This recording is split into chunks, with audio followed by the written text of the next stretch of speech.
নিত্যানন্দ প্রভুর মহা অভিষেক অনুষ্ঠান কি হরে কৃষ্ণ। তো অসংখ্য ধন্যবাদ মহানিতাই প্রভুকে সুন্দরভাবে হরিনাম কীর্তন করে শ্রবণ করানোর জন্য। উপস্থিত ভক্তদেরকে অসংখ্য ধন্যবাদ। সবাই একবার দুই হাত তুলুন, বলুন হরে কৃষ্ণ হরে কৃষ্ণ কৃষ্ণ কৃষ্ণ হরে হরে হরে রাম হরে রাম রাম রাম হরে হরে। তো আমাদের অভিষেক অনুষ্ঠান সমাপ্ত হয়েছে। আমাদের পরম সৌভাগ্য আজকে আমাদের মাঝে এসে উপস্থিত হয়েছেন ইসকনের অন্যতম সন্ন্যাসী, ইসকন নাম মঠের রিজিওনাল ডাইরেক্টর শ্রী শ্রীমৎ ভক্তিবিলাস গৌরচন্দ্র স্বামী মহারাজ। সবাই উলুধ্বনি শ্রীশ্রীমৎ ভক্তিবিলাস গৌরচন্দ্র স্বামী মহারাজ কি, শিলা প্রভুপাদ কি, জয় শ্রী চৈতন্য মহাপ্রভু নিত্যানন্দ প্রভু কি, নিত্যানন্দ প্রভুর আবির্ভাব তিথি মহোৎসব কি, জয় নিতাই গৌর সীতানাথ প্রেমানন্দে হরি হরি বল।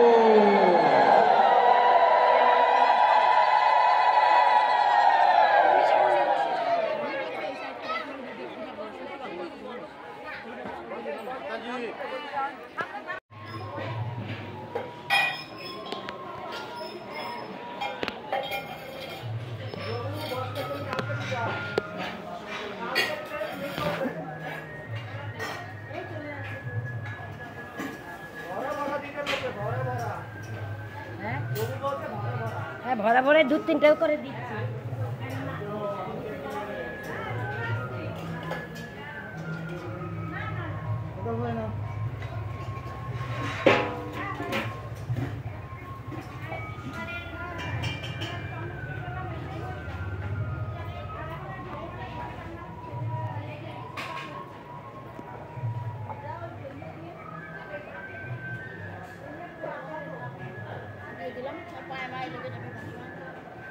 তাই তো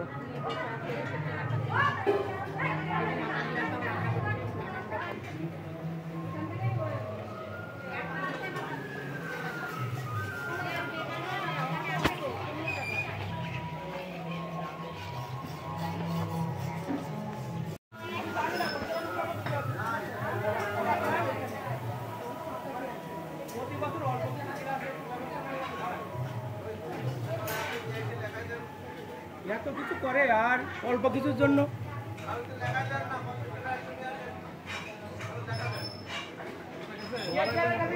টাকা নেই আমার কাছে, কোনো টাকা জমা করছি না দিলে তার কাছে টাকা দেবো।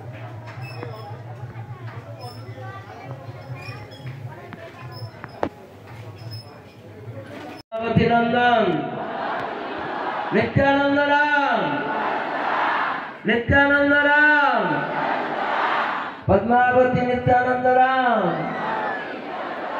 पद्मावती नंदन नित्यानंद राम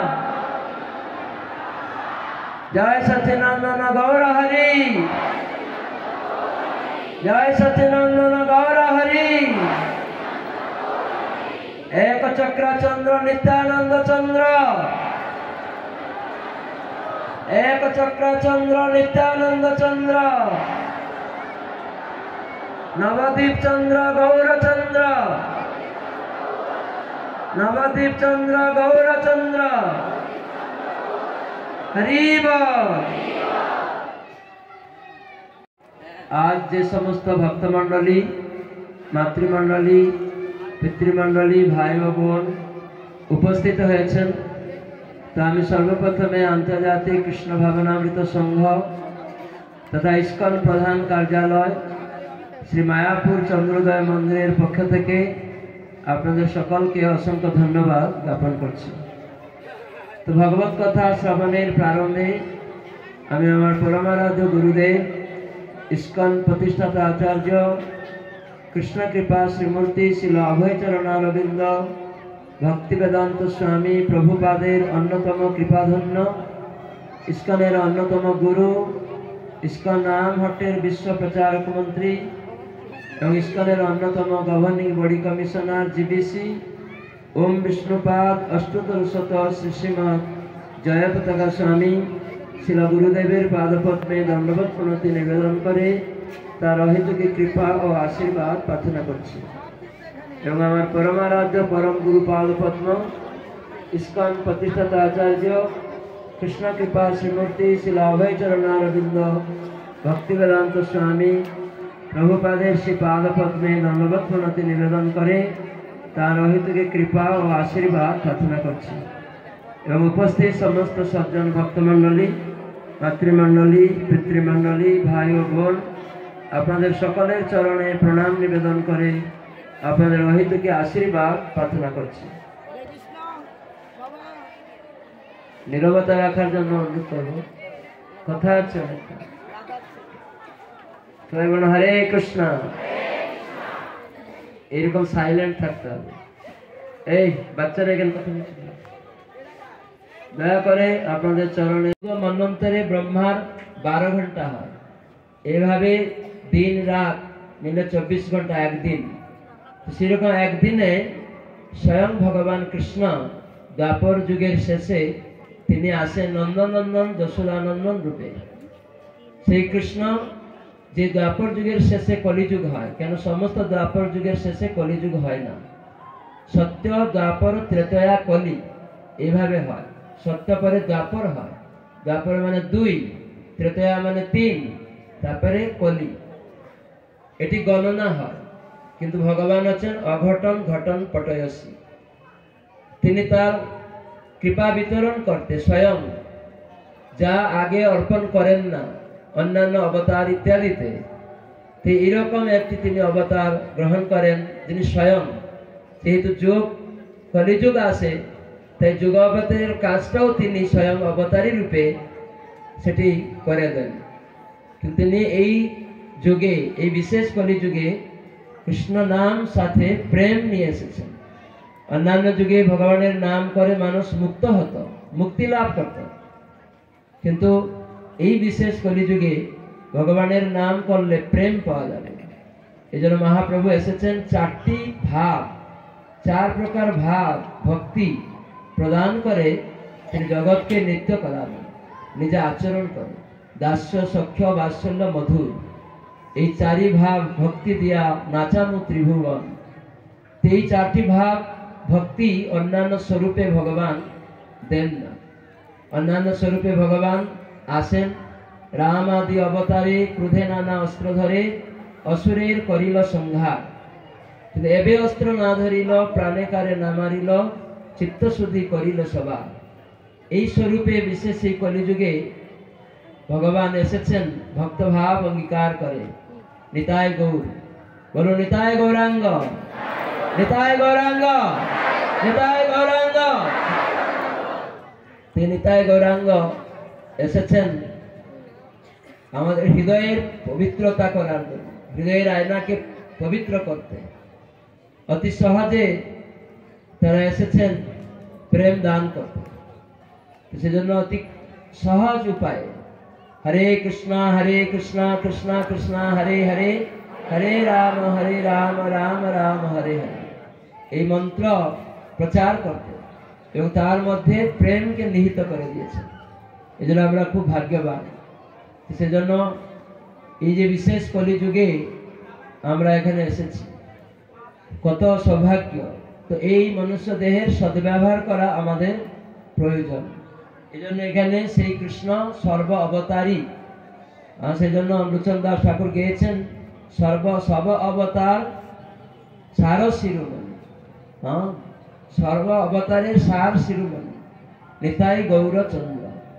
যত অবতার আছে তার সার শিরোমণি আছেন এই নিতাই গৌর। সেজন্য এখানে বলছেন কবিরাজ গোস্বামী, সর্ব অবতারী কৃষ্ণ স্বয়ং ভগবান, তাহার দ্বিতীয় দেহ শ্রী বলরাম। তো সেই কৃষ্ণের দ্বিতীয় দেহ হচ্ছেন বলরাম। কৃষ্ণ আর বলরাম মাত্র কায়, একই স্বরূপ, মাত্র ভিন্ন কায়। কায় মানে দেহ, দেহটা আলাদা কেবল, কিন্তু একই স্বরূপ। আদ্য কায়বিহ কৃষ্ণ লীলার সহায়। তো সেই কায়বিহ রয়েছে ভগবান, আদ্য কায়বিহ কৃষ্ণ লীলার সহায়।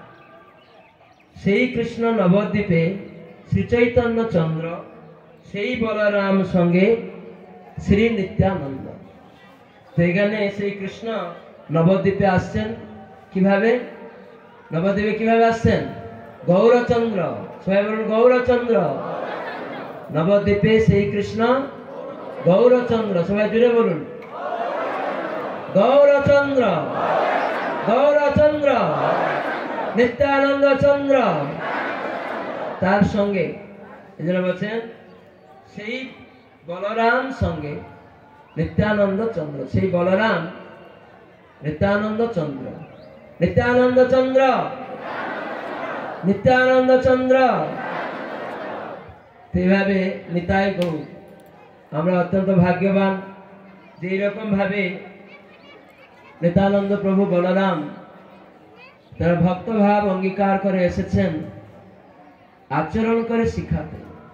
আমরা সবাই জানি দ্বাপর শেষে ভগবান অন্তর্ধান করবেন, তার আগে কুরুক্ষেত্র যুদ্ধে তিনি অর্জুনকে বলেছিলেন নাম একম শরণম ব্রজ, সমস্ত ধর্ম পরিত্যাগ করে কেবল আমার শরণাগত হও, মনমনা ভব মদ্ভক্ত মজ্জাজি মাং নমস্কুরু। এই সমস্ত গুহ্যতম কথা অর্জুন তোমাকে বলছি। সেই গুহ্যতর গুহ্যতম মানে গুহ্যতর গুহ্যতম। তো গুহ্যতম কথা আছে কি না সব কিছু ত্যাগ করে কৃষ্ণ বললেন যে মনমনা ভব মদ্ভক্ত মজ্জাজি মাং নমস্কুরু। এই চার ভাবে আমরা তার ভক্ত হব, তাকে প্রণাম জানাবো, তার অর্চন করব, আর সর্বদা তাকে হৃদয়ে মনের দ্বারা ভাবব। আমরা অনেক কিছু ভাবি কিন্তু কেবল কৃষ্ণকেই ভাবতে হবে। ব্যাস এই চারটি জিনিস গুহ্যতম কথা। এটা যদি আমরা ভাবতে পারি কৃষ্ণকে মনের দ্বারা, আমরা অনেক কিছু ভাবছি এটা করব সেটা করব, কিন্তু আমরা কিছু করতে পারি না। আমরা কি মাটি তৈরি করতে পারি? জল তৈরি করতে পারি? আগুন, অক্সিজেন কোনো কিছু তৈরি করতে পারি না। তাহলে আমরা এত ভাববো কেন? আমার জল লাগবে, আলো লাগবে, মাটি লাগবে, যার সৃষ্ট আমরাও তিনি আমাদের ভেবে দিয়ে দিয়েছেন। এই জন্য তিনি এসে বলছেন কেবল মনমনা ভব মদ্ভক্ত, তুমি মনের দ্বারা আমাকে ভাবো, আমার ভক্ত হও। আমার ভক্ত মানে সর্ব ইন্দ্রিয় দিয়ে আমার সেবা করো, ব্যাস। আর আমার পূজা করো, মাম নমস্কুরু, আমাকে নমস্কার করো। নমস্কার মানে কি? তুমি এই দেহটা সম্পূর্ণ আত্মনিবেদন করো, সমর্পণ করে না। এই জন্য অনেক লোক নমস্কার করে না। নমস্তে শব্দের অর্থ হচ্ছে এই দেহটা কৃষ্ণ তোমার। এই জন্য আমরা প্রণাম করি। পুরুষেরা সাষ্টাঙ্গে প্রণাম করে আর মহিলারা পঞ্চাঙ্গে প্রণাম করে। এই প্রণামের মাধ্যমে আমরা এই দেহটা ভগবানকে দান করছি, কিন্তু আমরা বাহ্যিকভাবে দান করছি, এটা অভ্যাস করছি। করতে করতে একদিন এই দেহটা কৃষ্ণকে সমর্পণ করতে হবে। আসলে আমরা সবাই কৃষ্ণের, এই দেহটাও কৃষ্ণের, আত্মাও কৃষ্ণের, সেটা আমরা ভুলে গেছি। এই জন্যই নিতাই গৌরাঙ্গ এসেছেন এই কলিযুগে। নিত্যানন্দ প্রভু এসে কি করলেন? মহাপ্রভুর হয় আত্মার কর্তব্য ভগবানের সাথে যুক্ত থাকা, তার সেবাতে যুক্ত হওয়া। কিন্তু আমরা যেহেতু আলাদা ভাবছি, তাই বিভিন্ন ব্যক্তিকে সেবা করার চেষ্টা করছি, তাই আমি সুখী নয়, আর যাদের সেবা করছি তারাও কেউ সুখী নয়। সবাই হতাশা, উৎকণ্ঠা, উদ্বেগে রয়েছে। এই জন্য নিত্যানন্দ প্রভু এবং হরিদাস ঠাকুর তারা চতুর্দিকে ঘুরলেন, বাড়িতে বাড়িতে গেলেন। তো মানে প্রতি ঘরে ঘরে গিয়ে বলেছে। প্রতি ঘরে ঘরে মানে কি হিন্দু, মুসলিম, খ্রিস্টান বিচার করা হয়েছে? ব্রাহ্মণ, ক্ষত্রিয়, বৈশ্য, শূদ্র বিচার করা হয়েছে? ধনী, গরিব, শিক্ষিত, অশিক্ষিত বিচার করা হয়েছে? না। মহাপ্রভু বলেন যারে দেখো তারে কহ, মানে যাকেই দেখবে, কোনো বিচার না থাকে। সেই জন্য এই কলিযুগে মহাপ্রভু কত দয়ালু, আর তার থেকে আরো দয়ালু এই নিতাই নিত্যানন্দ প্রভু। তিনি আরো পতিত পাবন। তিনি নিতাই গৌর অত্যন্ত কৃপালু। তা আমরা সেই যুগে তাদের কৃপা পাওয়ার জন্য আমাদের ভাগ্য যে আমরা জন্ম লাভ করেছি। যদি আমরা গ্রহণ করি, তাদের কৃপাটা গ্রহণ করি, তাদের আদেশটা পালন করি, তো সেই জন্য বৃন্দাবন দাস ঠাকুর লিখলেন, যথেষ্ট রে ভ্রাত কুরু হরি হরি ধ্যান মনিষম ততো ব সংসারাম বুদ্ধি তরণে দায়ুময়ী লগে। হে ভাই সকল, হে সমস্ত বিশ্ববাসী, নিত্যানন্দ প্রভু এভাবে প্রার্থনা করছেন, ভাই বলে সম্বোধন করে সবাইকে। হে ভাই সকল বিশ্ববাসী, যথেষ্ট রে ভ্রাত কুরু, তোমরা করো হরি হরি ধ্যান মনীষম, সে হরিধ্বনি করো। তো এই কলিযুগে হরিধ্বনি কি বলুন? হরে কৃষ্ণ কৃষ্ণ কৃষ্ণ হরে হরে, হরে রাম রাম রাম হরে হরে। এই হরিধ্বনি, হরিধ্বনি অন্য কিছু না। এটাই 16 নাম 32 অক্ষরাত্মক এই কলিযুগে হরিনাম। 16 নাম 32, এটি নিত্যানন্দ প্রভু তার বাহু আস্ফালন করে 2 হাত তুলে সমস্ত ঘরে ঘরে গেলেন, কোনো বিচার করলেন না, সবাইয়ের কাছে তিনি যাচাই করলেন, হরিনাম করলেন। এমনকি নবদ্বীপে তৎকালীন সময় সব থেকে জঘন্য পাপকর্মে লিপ্ত জগাই মাধাইয়ের কাছে পর্যন্ত মহাপ্রভুর আদেশ পালন করতে তাদেরকেও হরিনাম করার অনুরোধ করেছিলেন। জগাই মাধাই অত্যন্ত পাপিষ্ঠ ছিল, তারা এমন কোন কর্ম করে নাই যে জগতে পাপকর্ম যে শাস্ত্রে লেখা আছে। তারা 2 জন ব্রাহ্মণ ছিল, পণ্ডিত ছিল, কিন্তু বৈদিক শাস্ত্র থেকে খুঁজে খুঁজে দেখত কোনটা করলে বেশি পাপ হবে। পাপ মানে বৈদিক নীতির উল্লঙ্ঘন, কোনটা করলে বেশি শাস্ত্রকে মানা হবে না, তাহলে ওটা পাপ হবে, এরকম খুঁজে খুঁজে দেখত। সেই জন্য তারা খুন করত, মদ্য মাংস খেত, অবৈধ সঙ্গ করত, অন্য মহিলাদের রাস্তায় টেনে অবৈধ ক্রীড়া করত। এতই পাপকর্ম লিপ্ত ছিল, ব্রাহ্মণ পরিবার হল। নিত্যানন্দ প্রভু হরিদাস যখন তারা ভ্রমণ করছেন, তখন সব লোক হই হল্লা করে পালিয়ে যাচ্ছে ওই 2 জনকে দেখে। মদের বিক্ষোভে তারা আবুল তাবুল করছে। তো নিত্যানন্দ প্রভু আর হরিদাস যখন তাদের কাছে যাচ্ছেন, সমস্ত ভদ্র ব্যক্তিরা মানা করছে, না না না, আপনারা সাধু সন্ন্যাসী, এদের কাছে যাবেন না, এরা হেন পাপকর্ম নেই যা করেনি। এরা সবাইকে কি লাগছে, যে এই রাস্তা দিয়ে যায় তাদেরকে প্রহার করে, কিন্তু তারা পাপকর্ম করলেও কোনো অপরাধ করেনি। তারা এরকম ব্যক্তি। আমি প্রভুপাদ তিনি যখন প্রথম প্রচার করেছেন, সেখানেও তাকে ছুরি নিয়ে মারতে এসছে। এখানে জগাই মাধাইকে মদের কলস দিয়ে, জগাই মাধাই মদের কলস দিয়ে নিত্যানন্দ প্রভুকে মাথা ফাটিয়ে দিয়েছে। আর তারই ভক্ত, সেনাপতি ভক্ত অভয়চরণারবিন্দ ভক্তি বেদান্ত স্বামী প্রভুপাদ, যিনি সমগ্র বিশ্বে মহাপ্রভুর ভবিষ্যৎবাণী প্রচার করলেন। চৈতন্য মহাপ্রভু বলেছিলেন যে আমার এক সেনাপতি ভক্ত আসবে এই জগতে, সমগ্র জগতে আমার নাম প্রচার করবে। এই মহাপ্রভু বর্ণনা করেছেন, সব দূর দেশে সব পাপীরা যাবে, কিন্তু আমার সেনাপতি ভক্ত আসবে, সারা বিশ্বে আমার নাম বিতরণ করবে। পৃথিবীতে আছে যত নগর আদি গ্রাম, সর্বত্র প্রচার হইবে মোর নাম। তো মহাপ্রভু বলেছেন মানে হয়ে গেছে, কিন্তু তিনি যখন বলছেন আমার একজন শুদ্ধ ভক্ত, সেনাপতি ভক্ত, সে এটি প্রচার করবে। তো সেই সেনাপতি ভক্ত হচ্ছেন সমস্ত গৌড়ীয় মঠের প্রতিষ্ঠাতা আচার্য এবং বিষ্ণুপাদ অষ্টতর শত শ্রীশ্রীমদ ভক্তি সিদ্ধান্ত সরস্বতী ঠাকুর শিলা প্রভুপাদের অন্যতম কৃপাধন্য শিষ্য, ইস্কনের প্রতিষ্ঠাতা শ্রীশ্রীমদ অভয়চরণারবিন্দ কৃষ্ণ কৃপা শ্রীমূর্তি ভক্তি বেদান্ত স্বামী প্রভুপাদ, যিনি সমগ্র বিশ্বে তার গুরুর নির্দেশ যে পৃথিবীর সর্বত্র মহাপ্রভুর আজ্ঞা প্রচার করতেন। তাই আজ সারা বিশ্বে এই ভগবানের নাম কে প্রচার করবে? ভক্তি সিদ্ধান্ত সরস্বতী ঠাকুরের একনিষ্ঠ অন্যতম শিষ্য অভয়চরণারবিন্দ ভক্তি বেদান্ত স্বামী প্রভুপাদ। তাই মহাপ্রভু যে বলেছেন পৃথিবীর সর্বত্র আমার নাম প্রচার হবে, আমার সেনাপতি ভক্ত করবে, তাই সেই সেনাপতি ভক্ত অভয়চরণারবিন্দ ভক্তিবেদান্ত স্বামী প্রভুপাদ, যা ভবিষ্য পুরাণেও রয়েছে। ভবিষ্য পুরাণে আছে হাজার হাজার বছর আগে যে আমার শুদ্ধ সেনাপতি ভক্ত মন্ত্র উপাসনা করবে, আর সেই মন্ত্র উপাসনা জগৎবাসীকে শিখাবে, বৈষ্ণব পরিণত করবে, তারা সমগ্র জগতে পরিভ্রমণ করবে, আর তারাই জগতের কল্যাণ সাধন করবে। তো সেই সেনাপতি ভক্ত ভবিষ্য পুরাণ অনুসারে কে? যিনি হচ্ছেন ইস্কনের প্রতিষ্ঠাতা অভয়চরণারবিন্দ ভক্তিবেদান্ত স্বামী প্রভুপাদ। জয় শ্রী প্রভুপাদ কি। তো তিনি তার গুরুর আদেশ এভাবে সারা জগতে প্রচার করেছেন।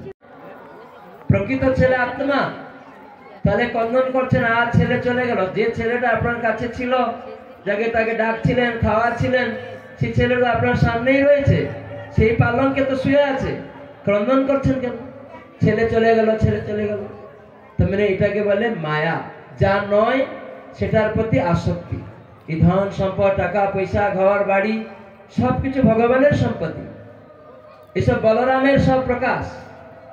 বলরাম যিনি নিত্যায়, সে নিত্যানন্দের প্রকাশ এই জগতে সবকিছু, অন্য কারো নয়। তো সেজন্য আমরা জানি না, সেজন্য আমরা আসক্ত হচ্ছি। তো সেজন্য শিবানন্দ সেনকে শিক্ষা দেওয়ার মাধ্যমে জগৎবাসীকে শিখাচ্ছেন যে আমরা কিসে আসক্ত।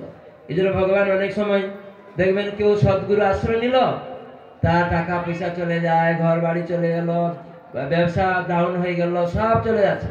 তো অনেক লোক এসে বলবে তোর হরিভজন করে দীক্ষা নিয়ে কি লাভ হলো, আগে তো ভালো ছিলে, এসব কি হলো? কিন্তু যে ভক্ত সে জানে ভগবান কত দয়ালু। আমি পূর্ব জীবনে এইরকম অনেকের কিছু ধন সম্পদ নষ্ট করেছিলাম, আজ এইসব লোকেরা আমার ধন সম্পদ নষ্ট করছে, আমার ব্যবসায় বাধা দিচ্ছে, আমার বাড়িতে আগুন লাগিয়ে দিচ্ছে। প্রভু আমি পূর্বের দুষ্কর্ম হেতু আমি করেছিলাম এইসব, তাই এই জীবনে এইসব যাচ্ছে। তুমি কত দয়ালু, আমার কর্মকে তুমি মুক্ত করছো, আমি তোমার সেবা ছাড়বো না, এরকম বলে আরো বেশি